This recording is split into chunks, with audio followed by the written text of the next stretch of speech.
And yet another pencil set that I have had laying around for way too long and am just finally trying.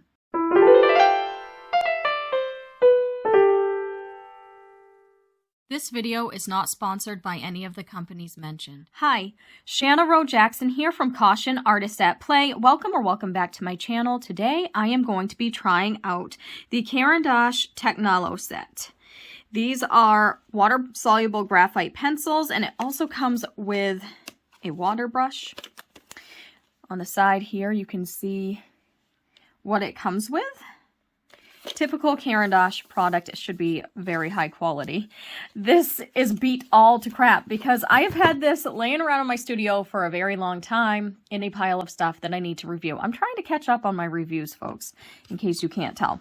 All right, so let's open up this poor, sad little box, which was much prettier once upon a time. And take a look at what's inside. We have our typical pamphlet, which is going to tell us.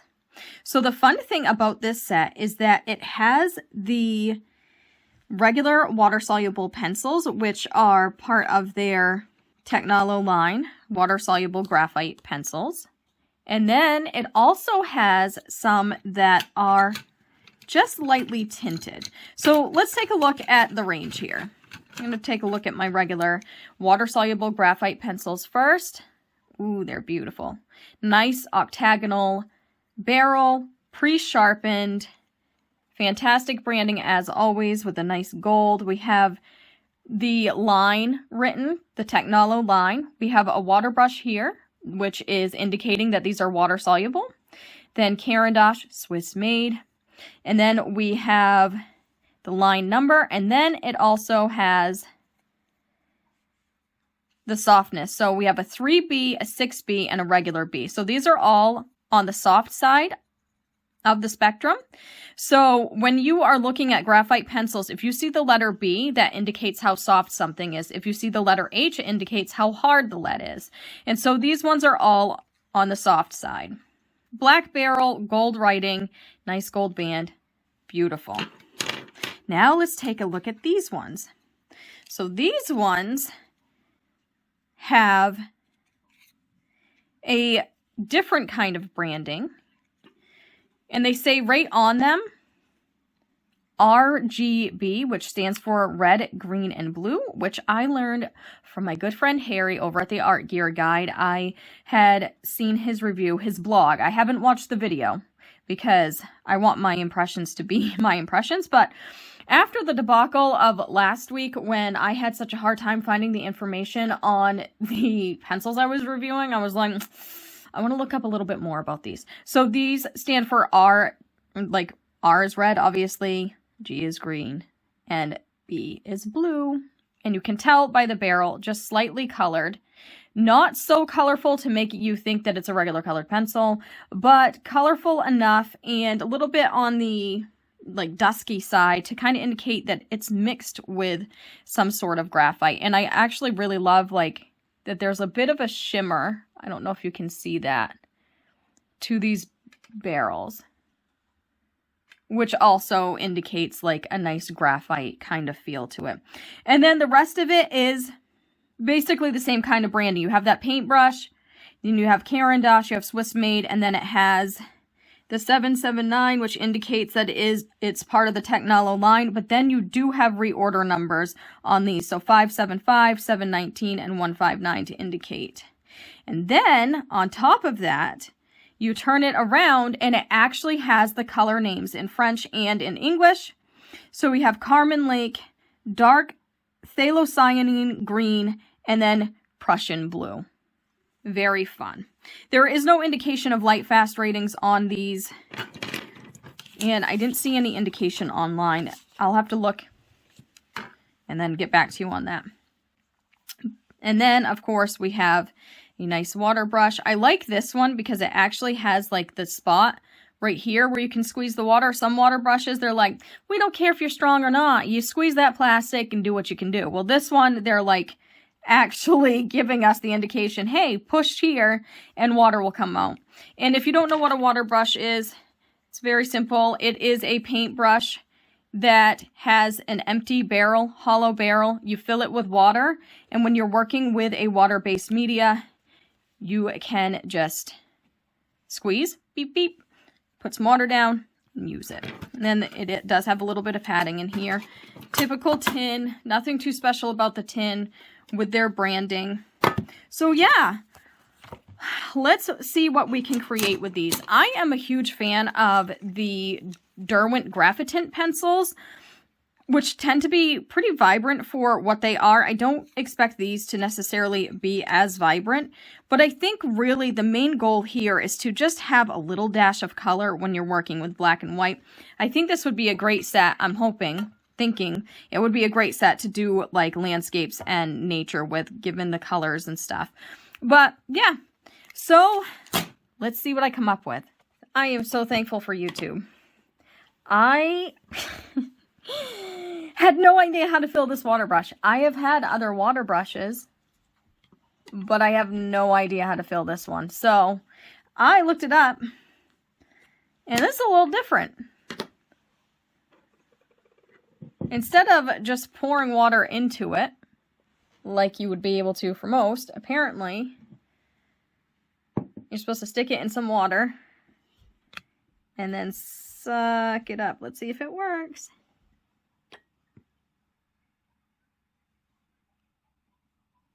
By golly. Well, do I not have enough water? That didn't fill it very much. Am I supposed to put it in a bathtub? The frick is... And there's hair. There's cat hair. Oh my gosh, golly. I mean, it definitely puts some in there. We'll see if it's enough. Anyways, I want to show it to you because if you end up getting this set after watching the video, I don't want you to go through what I just went through, which was not on camera, which was probably a good thing, although it probably would have been comedic. Okay, we're going to start swatching now.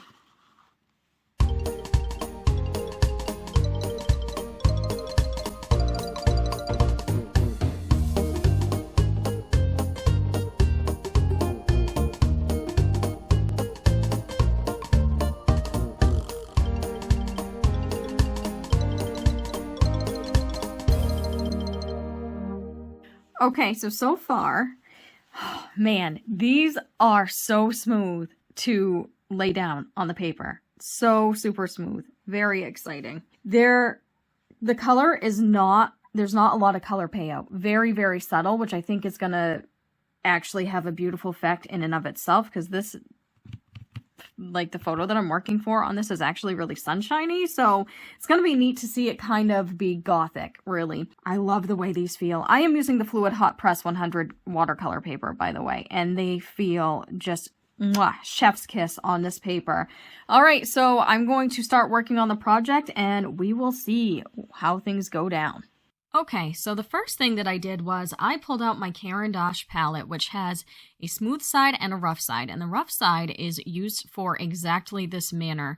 Actually, I think a lot of people like to use this palette with their Caran Neo Color 2 water-soluble crayons, but it works perfect for things like watercolor pencils as well. And basically, you just scribble on the rough side of the palette, and then some of the pigment comes off of your drawing utensil, and you can sop it up with water and paint it on.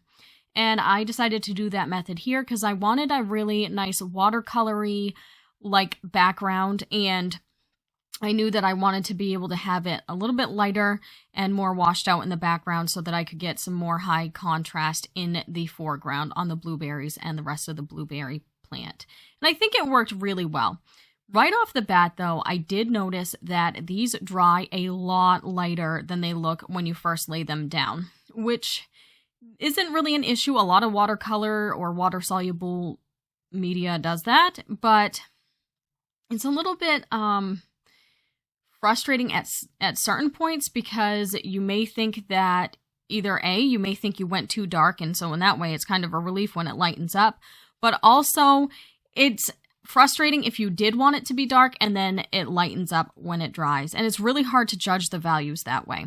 And I did find that it was kind of tough to get a full value range when they're washed out.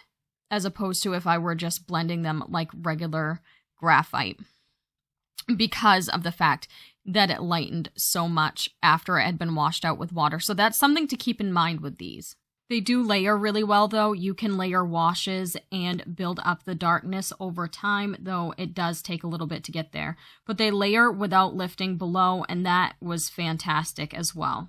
It does seem as though each of the colors are about the same value range. It was hard to get the darker, more moody feel in the colorful ones. And the color is very, very faint, which, you know, kind of has a nice faded look. I'm used to working with the Derwent Graphitint, which has a little bit more color and pizzazz than these, but to me, it's more of a personal preference thing. I would like to have a little bit more color, but others may like this more muted look better. So that's really comes down to your personal preference. I will say not each color was created equally. I found the most consistency in the red one. The green just looked like, just kind of really looked gray. Like, you know, like a green gray. I don't know. It's not very green at all. And then the blue, while in certain aspects you could get a blue look to it, it wasn't consistent. Sometimes it would come out really blue, and other times you couldn't even tell there was any color involved. So I don't know what was going on there. As far as light fastness goes, the packaging does claim that these are light fast. However, I could not find any information online that gave me individual light fast ratings for these colors. So I am not going to sell anything that I make with these, at least not the originals, maybe prints or things like that, and reserve these for sketchbook use just because I don't want to risk it if they're not light fast. And where the colors are so faint and it's a water soluble medium, I could see it fading out fairly fast if it's not as light fast as we would like it to be to begin with. These are available open stock, and they also have them in blocks. They call them graph cubes, which I think is a pretty fun name, and I think they'd probably be a pretty good complement to this line if you wanted to get those as well. Yeah, so I do feel that they blended out really well. As you can see, I liked the water brush, but I'm not really a huge water brush person unless I'm on the go, so you do see me switch back and forth between that and my other regular paint brushes. But overall, I did have a lot of fun. Was not overly impressed with the color, but I love the way these feel laying down dry, and I was pretty happy with how they blended out overall, other than them drying so light after. Something else to note is that there is a bit of a glare, less so after they've been blended out with water. However, it is graphite, so you're going to get some of that graphite sheen in areas where you use heavy pencil strokes. Okay, so final thoughts on these pencils. As far as use goes, like laying them down on the paper, ooh, they are fantastic. They feel so smooth and buttery and just a dream to work with. They're comfortable to hold in the hand, definitely feel like a high quality graphite. And then as far as the colors go, I wasn't as impressed. They still felt buttery and smooth and laid down really pretty and nice for graphite, for a water-soluble graphite. But as far as the color goes, I would have liked a little bit more pop. I'm not going to lie. Very, very, very subtle. Definitely more subtle than the Graphitint line by Derwent. And that's what I'm used to using, so I might be partial. But I did feel that there just wasn't as much color as I was hoping. And the consistency is a little bit different. I think they're all the same softness, and so as far as the value range goes within the color, they're all pretty much the same value. And they feel a little bit lighter. This is all smudged to heck because I'm a lefty. But the other thing that I noticed is the red was the one that was most consistent as far as the color coming through. That's what I used in the blueberries to bring them forward. It's probably a little hard to tell because it looks like this is all kind of blending together on the camera, and I do have a bit of a glare. It's graphite, and so I used the red mostly on the blueberries to have them come forward. I used some green in the back, which just looks like, you know, a gray. It doesn't really look very green. And then the blue. I don't know what the heck was going on with this blue. The only time I could get it to really look blue is if the paper was wet already and I laid the pencil down directly on top of it. So I have these blue patches here. But as far as laying the pencil down on the paper and then washing it out with water or putting it on the palette, and then, you know, picking it up with a brush and bringing it over, the blue just didn't really show up that much. And so I wasn't a huge fan of that. So I think as far as water-soluble pencils go that have color added to them, I'm going to stick with the Derwent Graphitint. However, I was overall really impressed with the quality of their regular water-soluble graphite from the Technalo line. These are beautiful. The range was pretty good. They gave us a B, a 3B, a 6B, a little bit of everything from each part of the range to kind of give us a feel. I love the way they feel. They blend beautifully with water. They also will erase even after washed out pretty well. Better than other water-soluble graphite pencils that I've tried. That's usually an issue with water-soluble graphite pencils. I have found that once you've washed it out with water, it can be hard to blend or erase after. It still erased, and I was able to blend after, even just using Q-tips. So blending it like regular graphite, hence the fact that, again, my hand is covered. I was really impressed with the water-soluble graphite. Not so much with the color. Again, if you want subtle though, this might be the set for you. Alright, so thank you so much for watching. I hope that you found this video helpful. Please let me know in the comments below if you've ever tried these pencils and what you thought of them. I will see you next week. If you like this video, please hit the thumbs up. Give my channel a subscribe if you'd like to see more content like this. And hit that notification bell so YouTube actually tells you when I've posted. Bye.